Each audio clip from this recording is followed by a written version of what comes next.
How's it going, everyone? In today's video I'll show you on how you can add multiple images in Snapseed. So of course the first thing that you want to do is to actually open up the application right here, and then now let's go ahead and add our photo. Now in my case I'm going to be using this image only as an example, and then right after, to finally add other images, you want to click on tools, scroll down, and there's going to be an option called double exposure.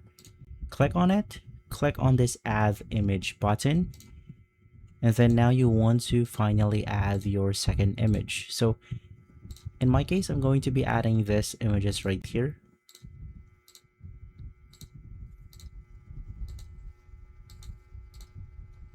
And then now we have options to go ahead and blend our image onto the original image. So you could select the opacity, and you could also select the blend mode right here. So in my case I'm going to be selecting something like the add, and then I'm going to be lowering down the actual opacity right here.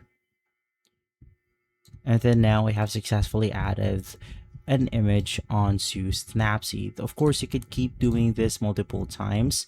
Let's go ahead and add another one, which is going to be this one for the skies itself. And simply from there, guys, you are good to go. And so if this video has been helpful, leave a like, subscribe, and follow us for more videos like this. Thanks for watching.